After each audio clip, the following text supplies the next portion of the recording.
You're watching Honoring the Armor podcast, hosted by Coach Nikki M. Welcome to another exciting, wholehearted, and informative episode of Honoring the Armor. I am your host, Coach Nikki M, and I'm here with one of my wonderful guests, Joy. Hello. Thank you for having me. Thank you so much for joining us today. We really appreciate you coming here and being on this journey with us. I do want to ask you, when you think about the word armor, because that's one of the things that we're going to talk about today, and it really occurs to me that armor doesn't mean the same thing to everybody, just as it doesn't feel the same for everybody. Correct. So for you, when you think about emotional armor, right? What does that mean to you? Guarding oneself, protecting, shielding. That's what I think of emotionally. But yes, like protection. Absolutely, absolutely. So I feel like that is so kind of apropos to what we're talking about in terms of growing up with an armored parent, whether that was an armored mother, an armored father, whomever. When you use that word protection, that is so in line with some of the ways, right, that that armor shows up, I guess, in its origin, right, is as a means of protection for our parents, for, to protect themselves or to protect us. So with that, I want to get into it a little bit and talk to us about your experience of how you grew up and if you experienced an armored parent when you were growing up. Absolutely. And thanks so much for asking. Yes, my mother moved up north. She's from Arkansas. So she was one of three. She's the middle. And her moving up here, not really knowing anyone, with the exception of my aunt. She had graduated from college down there, but moved up here. She had already had my sister. Met my father shortly after. And then they, had their tumultuous relationship. I think some of that armor came from one coming up here, kind of being being alone. Her and my aunt were not close, but that was the only person here that she kind of knew and had any type of affection for at that point. Met my father, tumultuous relationship.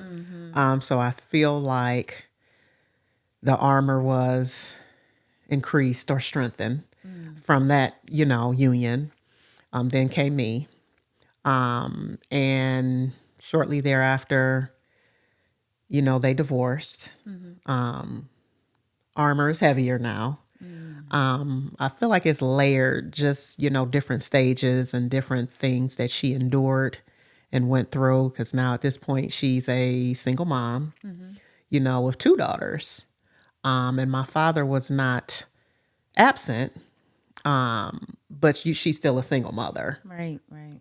and seeing that, and she had to be strong and she had to be the provider, and she was doing what she could and what she needed to do for her two girls. You see this armor. She was not this vulnerable, soft woman, so hindsight is always 2020. So when I reflect back, that those things are clearer, for me now. When you're a kid, you just think your parents are doing what they got to do. Your mama's doing what she got to do. But yes, very strong, mighty woman. I was going to ask you about that because today you are a fully grown adult daughter, right? A woman with a lot of, wisdom and awareness and experience. When you were not, I think, really what I want to ask you is, when did you become like fully aware? What was your first awareness or inkling that your mom was wearing armor? Because it wasn't now, right? You're No, all the way grown, right? no. My mother, I don't even think I ever saw her like cry or anything. She almost reminded me of like what you would think of a man, like not really showing emotions or anything. So her armor was heavy. So all of those emotions were veiled. Like I never saw her cry, never saw her show any like of those soft feminine tendencies. She Yeah. was just always just tough and about, my girls and doing what I need to do for my kids. I'm trying to think when um I probably was, I feel like probably was an adult. Wow. Not like 30s adult, but I'm trying to think maybe like early 20s. Before I kind of saw like a softness. I'm like, oh wow, she is a woman. A female with She is a emotion, right? woman. With feminine, energy and emotion. So it Uh-huh. was in that trickle down. Yeah, we're gonna talk about that. I know. We're gonna talk about that.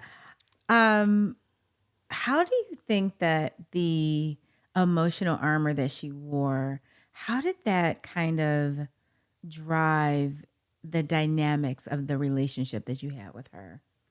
Like, how did that inform the relationship? I feel like it set the tone. Mm. Because she was like this strong-willed, independent, hard, mom. Which as a kid, it was annoying, Right. but you can appreciate it at the same time. She was just kind of no nonsense. She was moral. I feel like it influenced me, even if I didn't realize it then. It definitely influenced me and my sister. Because we both are kind of just solid. I don't want to say hard, but it reminds me of her. So I feel like I had to be intentional with ensuring that feminine side was visible and that it wasn't just all this armored. If that makes sense. No, that makes total sense. And that is, But my sister is more like her. My sister is very, I feel, armored, guarded. We're like opposites. So I feel like I'm in touch with that other side of me. I feel like she is kind of getting there as she gets older. We're 5 years apart. So it's interesting to, reflect back on that and notice through this purview now as right. an adult and just kind of looking back. So that's interesting. This is good stuff. That's good stuff, y'all. Thank you for bringing this topic You forward. are welcome. Before I take a step back, I completely identify with your experience, right? I'm not saying it's the same because I don't believe in saying, oh, I know exactly, but I identify with it very deeply. Growing up with an armored mother who was the mother of three, who was a single mom, and you all know I believe that I was raised and, in that phrase where they say mothers mother sons, but raised daughters, right? Yes. So I was very much raised, and it was not, like you said, a lot of flowery, padding and The fluff. the fluff. It was very much drilled into me to take care of my business, to know what my business is, to be on top of my business, to do what I need to do. It was very much drilled into me to be able to take care of myself all by myself, all the way, all the time. Absolutely. Right. And, save your money, pay your bills, pay yourself, put your money in the bank. And so fast forwarding to being like a full adult woman, a grown daughter, there was a conversation my mother and I had once, and she said, Nicole, you need to be softer. And I instantly responded, but you didn't teach me how to be soft. Mm-hmm. Instantly. It was like a clap back, y'all.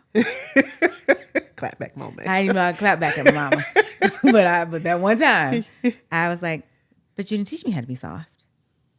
You taught me how to take care of myself. Mm-hmm. You taught me how to be on top of my business. You taught me, you know what I mean? And so there was that, I don't want to call it hardness, even though that's what it is. Let's call it what it is. I don't want to call it that, but that's what it is. Call it what it is. There was this like veil of, and what it really was armor. And I absolutely didn't have dialogue for it or emotion for it or understanding of it growing up, but yet I adopted it. Right? Absolutely. And they say you always grew up like, I'm not going to be like you. Yes. Like you always grew up saying that. Yes. But that it is unavoidable. Yes. Right? That so resonates. It's true. It's unavoidable. I'm just like you. Right? And maybe not in every way is it unavoidable, but that having to, I guess I'll say, like, really round out my edges and be intentional about, like, how do I be softer, right? Because that was not what you taught me. Right. I have to figure this out, you know. Absolutely understood it was necessary. I wasn't disagreeing with her, but I want her to know that I was starting what from, you showed me. I'm trying to start from zero here, ma'am. You know what I mean? I'm trying to start from zero. So I hear you. Oh, and I feel you so much when you say that, like, and then I have these edges, right? I feel like I'm still rounding out the edge. Girl, you edgy. This is why she loves me. But I just the awareness, first of all, and the courage. Because I think it's awareness, I think it's courage. And I see it as you loving yourself. Because when I hear people say, like, this is who I am, this is how I am, I just like, oh, you don't love yourself. Yeah. Because if how you are in your way of being is disruptive to connection, right? Absolutely. If it's disruptive to positive experiences and positive relationships, then maybe we should look a little closer at who you are. You know what I mean? And so I think just your acknowledgement and awareness that you're still rounding out those edges and you know, I'm not sharpening my armor. I'm trying to shed my armor. You know what I mean? I think that is so wonderful. And I think it is self-love is how I see that. Absolutely. And it's just a journey that continues. You know, self-exploration and self-realization and just learning things. Never too old to learn. We're still learning. I think a lot of women are still kind of dealing with that, you know, as we come to recognize whether it's traumas or just, you know, things from past experiences growing up, that we were taught that, as you alluded to, but it doesn't necessarily mean it was right or that it was, not that it was wrong, but things change. Yeah. And I think this is like the pieces in picking, right? Not everything that we were taught, first of all, is true. Let me just saying. And not everything is something that we 100% accept and need today. Today. That's it. That part. That's it. Yes. Today. Today, it right? was necessary then. For sure. For sure. Yeah. But that's why I mean, times change and you have to recognize, culturally, however, socially, individually, maybe I don't need to be so tough Right. All the time. All the time. It's exhausting. It's exhausting. I was about to say that. Like, I'm tired. I mean, not now, because I have shed my armor. It's exhausting. But do you feel like you totally shed it? Do you feel for like, sure. No. I mean, do you ever feel like it's necessary still? yeah. To kind of keep it in the corner? Yeah. So, like, instead of wearing it, now it's like a super suit. Like, you're like, dun, dun, dun. Like, It's in the closet. I have to put this on now. You know what I mean? Yeah. Like, so then I think it's like more of like an accessory, like an umbrella versus a part of me. That. Right now it's like an umbrella.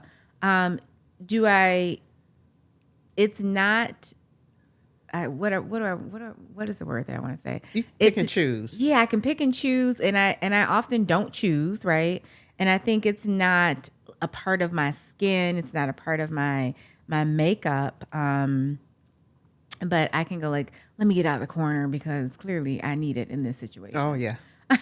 Yeah. You know what I mean? So I feel like I have shed it, but I didn't like put it in an incinerator. You ain't burn it. No, I didn't burn it. I put it in a corner. Okay, it's all fun. Yeah, it's in a corner. Talk to me about why you feel like this, because I love what you say. This is some good stuff. You're like, thank you for having me talk about this, because now this is, bringing up some awareness for me. Why do you think that this is an important conversation?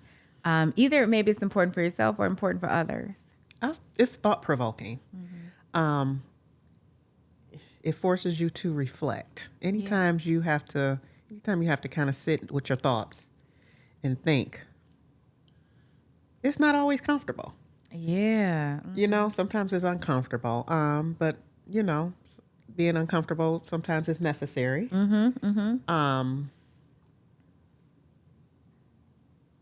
But it's just, I don't know. It makes you think about something that, like, when you first mentioned it to me, I was like, wow, that's interesting. I never thought about my mother outside of my mother. And I really had to think, like, who is she?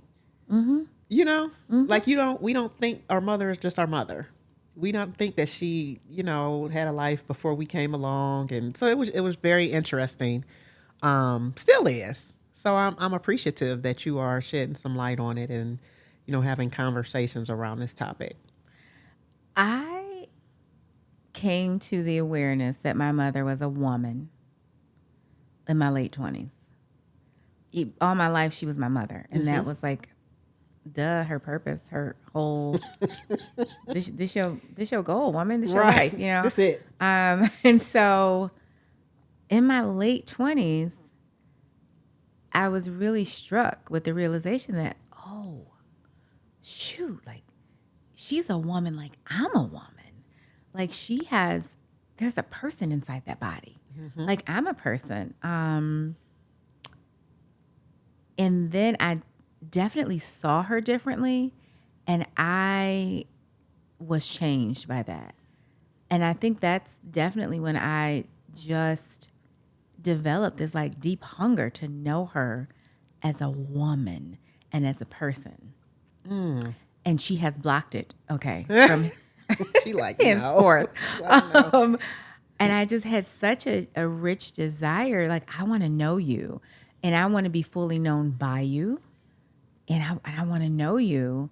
And I feel like I've gotten glimpses, and we've talked about some of that. But I want to, like, if you think about it, do you feel like you know who your mom is? Do you know the woman? Not fully. I want to say, similar to you, I was probably in my 20s. And I would tell you the first, aha moment for me came from my sister.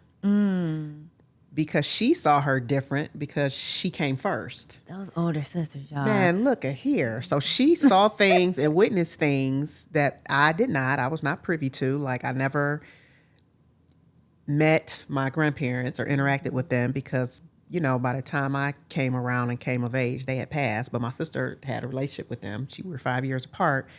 And she told me some things about my mother from, like, when mama was in college and when she met, her dad.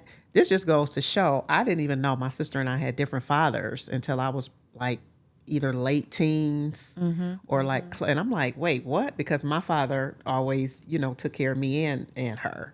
So there was never any difference there. So I didn't know. And my sister was like, girl, mama was off the chain. Mama was off the chain. She had her friends in school. She was with my dad. And, I guess things didn't work out with them. And she ended up, coming up north. But she was telling me about my mother's friends. I was like, Mama had friends. She had friends. So it was just like, it humanized her. Yes. Like how we talk and Kiki, like she had friends like that. But I was like, Mama was she was off the chain. So I've seen, like, as you stated, I've seen glimpses of it, and she's real funny. That just like, I'm like, what? You get jokes? Okay. So it humanized her to me instead of her just being, ugh, Ma, it made her human. It made her like like more like my friend. But not till I was older. And I love that phrase that it humanized her, because I think, as children, we are so harshly judgmental with our parents because we don't understand really what it's like to be an adult. And so we're like, you didn't do this, you didn't do that, and you never this, you never that. And then you grow up, you have some maturity, you have some experience, and there's so much grace that comes with understanding them more and humanizing them. Yes. And really understanding where that emotional armor came from, because it does humanize them. Absolutely. And we're able to just like spread so much grace on that. You can see the struggles. Like the struggle is real. And it's like, man, I couldn't stand my mother. Let's just, keep it real. We did not have a good relationship. I could not stand her. I felt like because I was the baby, I was the more rambunctious one. I kind of was the one that got into stuff. So I was the one that got all the whoopings. I feel like you needed those whoopings. Really? I'm just saying. I got it all. Like my sister didn't get nothing. So I kind of, didn't like her, had some rejection towards her, but I just thought my mother was the meanest person in the world.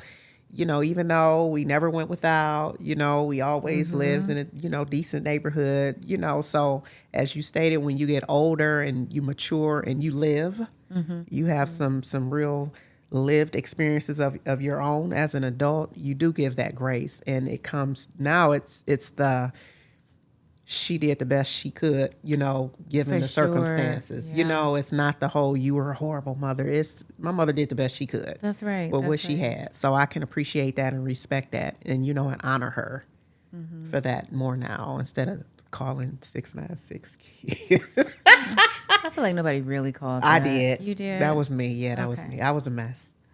She Let did me the best just look she into could. the camera and tell your mama, I'm so sorry that she did that. I really didn't think My mother was like, call him. I'll open the door. Oh my gosh. I had to get it from somewhere. Yeah.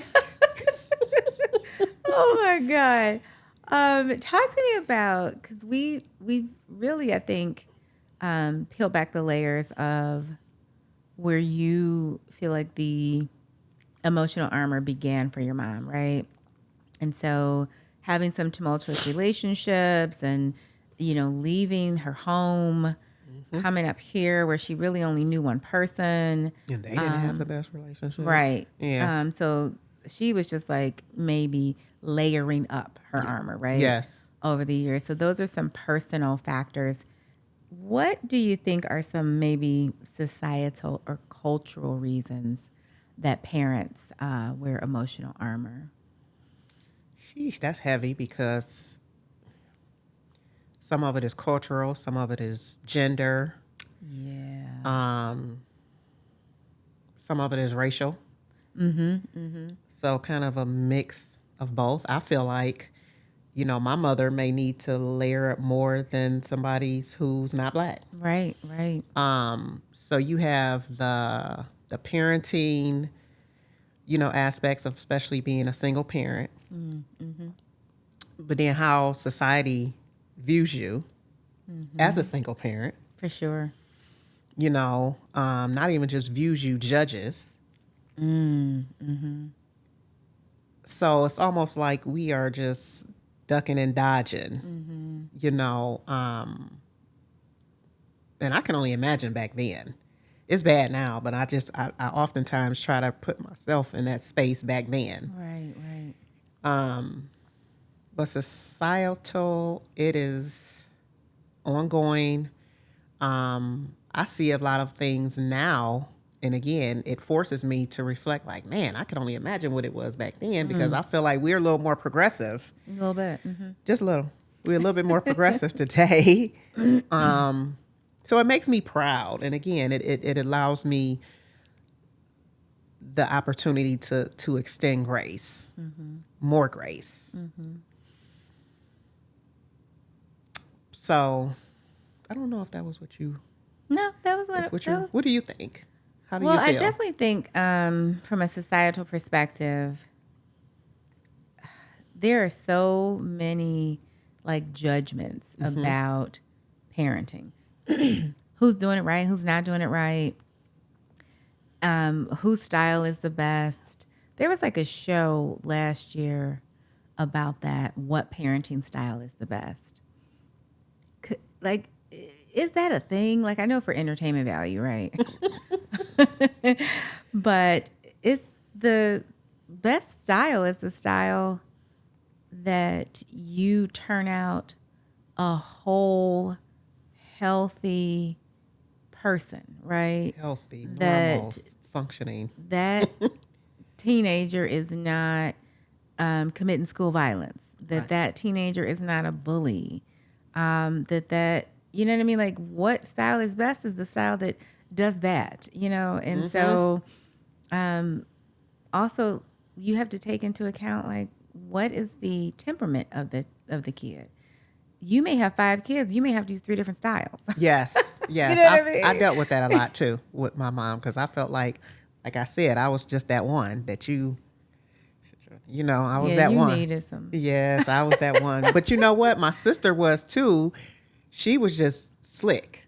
Oh, okay. You know, but She's I a got little it. ninja. She had, Yeah. I got it. So You were I not remember stealth. saying that to my mother one day, like, you won't never get in trouble. And, I feel like you love her more. And I'll never forget my mother said, you all are different girls. So I have to treat you different. And I thought it was some mess at the time.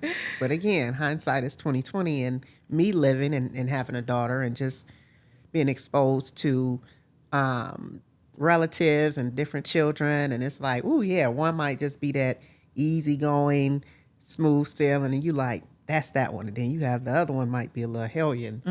So you have to deal with that one just a little bit different. And that person always, more often than not, feels like you love them more, right? And, my mother had a famous phrase for that. I love you all the same. You just have different needs. That's good. I was like, where'd she get this from? But my mother said that to me her whole life, or my whole life. I don't know, all the time. That was her phrase. I was like, Yep. That was me. Like, you love her more. You love her more. You mentioned your daughter, who's an adult, all the way grown. Talk to us about how you believe you've shown up as a mom. Do you think that you show up with armor? Do you think she knows who you are as a woman? I was intentional with that. Say more. And that kind of is that catch-22 scenario where, we love our moms and we appreciate our moms and that strength that they carry. But we also kind of want to release that. And, we don't want to be that. So I was always one to say, I'm going to be different when I have kids. I'm going to be different when I have kids. And my mother would be like, okay, just keep living.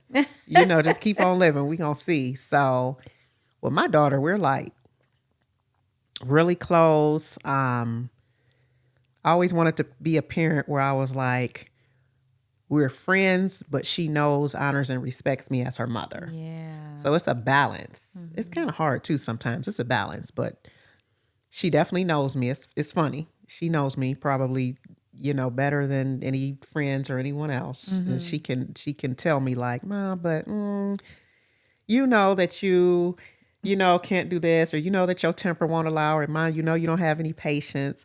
So I feel like she knows me. Not just as mom. She knows me as mom. She know I don't play.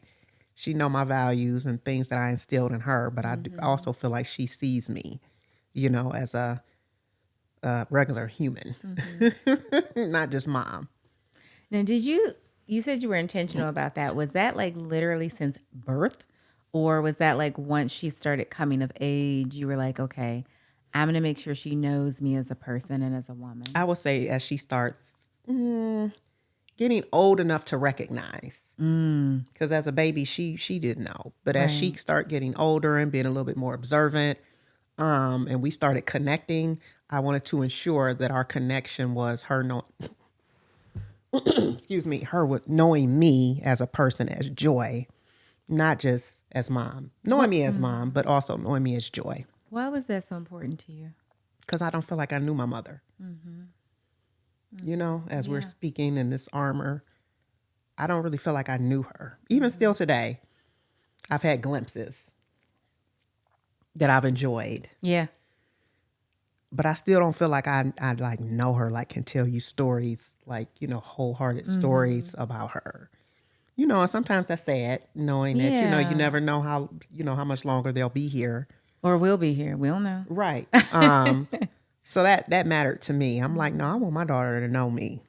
The good, the bad, all of it. And I think for me, because I'm still trying to get more and more of those glimpses with my mother, and I'm still trying to really get beyond just a glimpse, right? One of the things that I think helps me with is understanding me more, right? And so there is so much of that fabric that is interwoven. Right.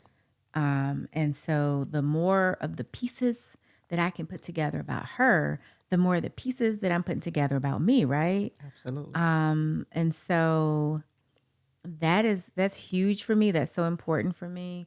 And also, there are friends that I have, not many, because we know I have a lot of friends, who I know like fully and deeply. I don't want to know my friends like that, and I don't know my mother like that. You know what I mean? Like, I want to know from whence I came. You know what I mean? That I want to know her like that. Yeah.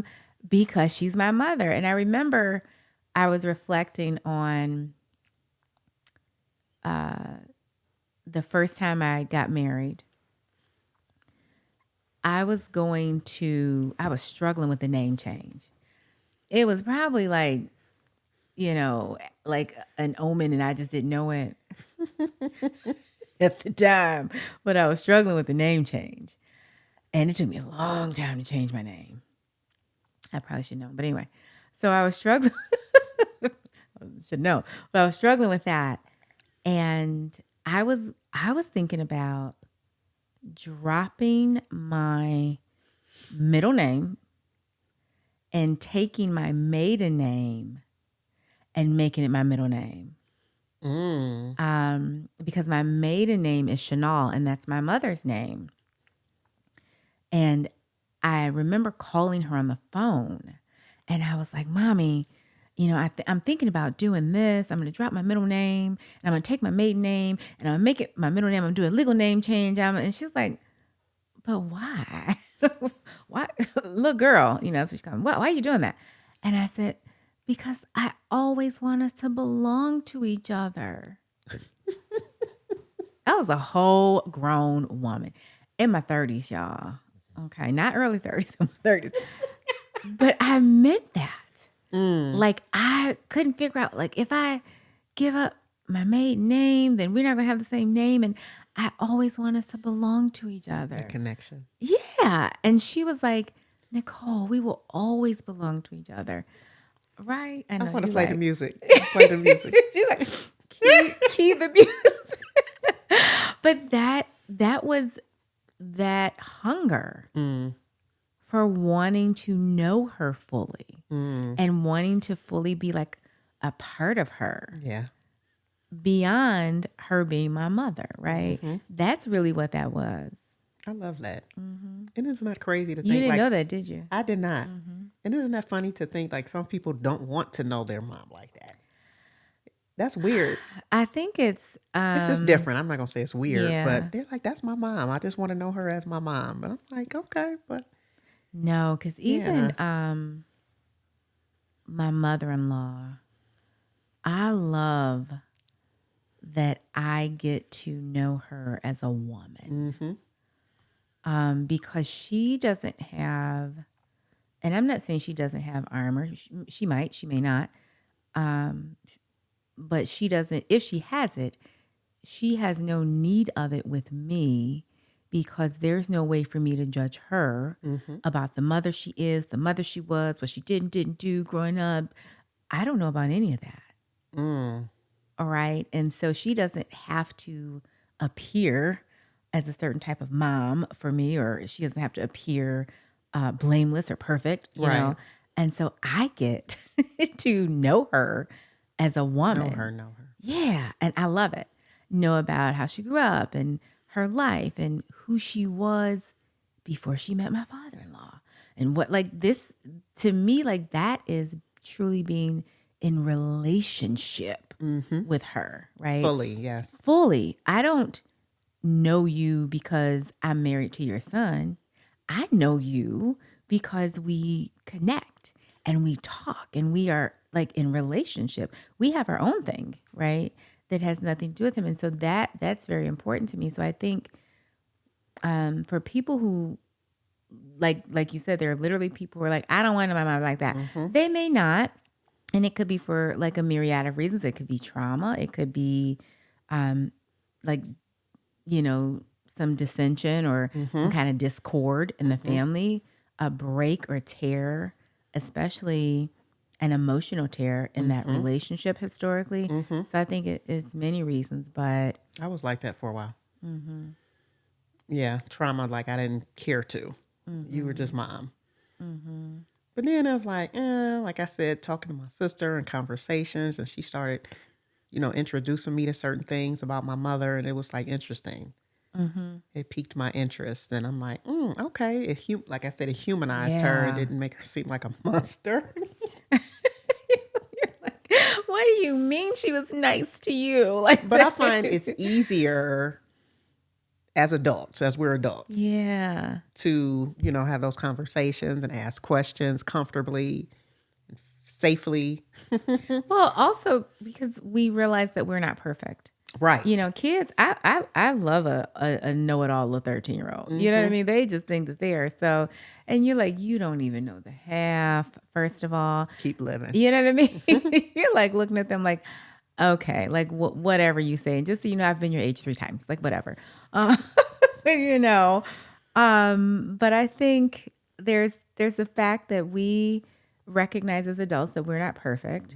And, you know, we talk about, and I think understand and really welcome the gifts of imperfection, because Absolutely. perfection is like it's such a tightrope and it is crippling. And hopefully people have learned that that's not the goal, and that keeps you striving versus thriving. Absolutely.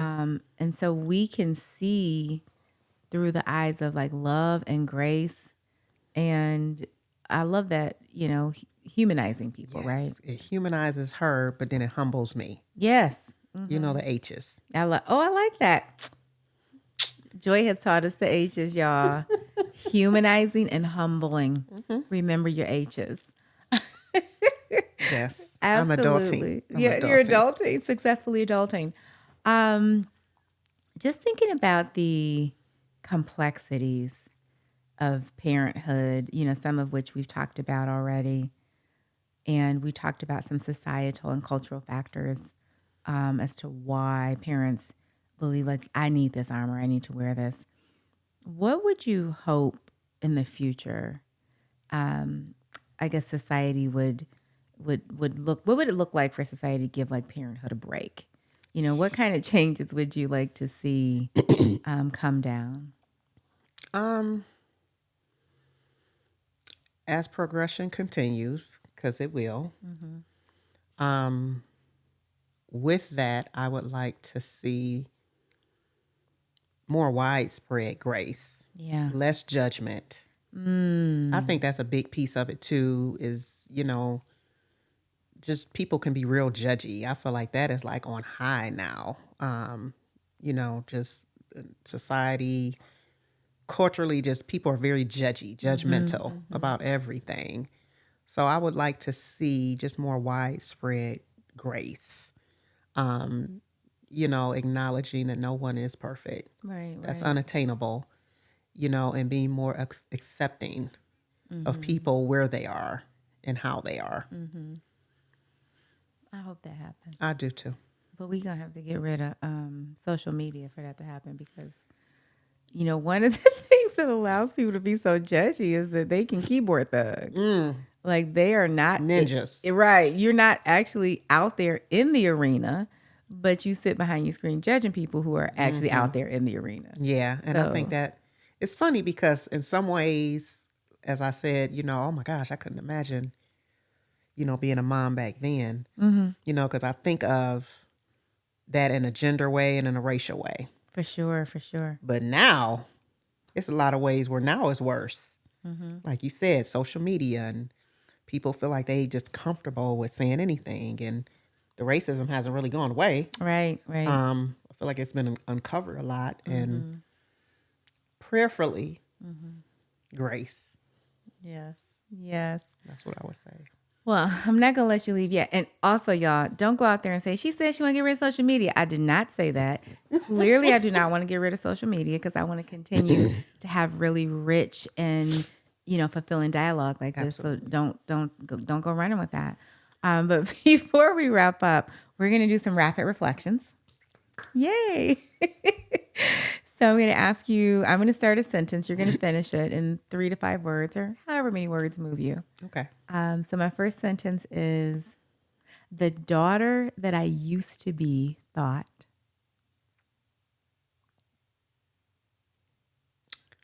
My mother was the devil. All right. The daughter that I am now knows. She is not the devil. She is loving. She is caring. She did the best she could with what she had at the time. That's right. The woman that I used to be thought. She was the devil. Mom, I'm sorry about this. The woman that I am now knows. Grace is real. Yeah. She is the perfect embodiment of mother and woman. Oh, she's trying to make up for it, Mom. She's trying to make up for it. And then mother is another word for, and you cannot say love. Creator. There you have it. That was good. I love that. Look at you, girl. Happy Mother's Day weekend. Happy Mother's Day love to you too. It's to everyone watching, all the mothers. To all the mothers. Thank you all for joining us, friends and family. We appreciate you so much. This has been another wonderful episode of Honoring the Armor. Yeah. Thank you for having me. Oh, thank you for coming. Thank you for watching Honoring the Armor podcast. We're releasing new episodes every other week. Let's keep the conversation going in the comments. Like and subscribe so you don't miss out.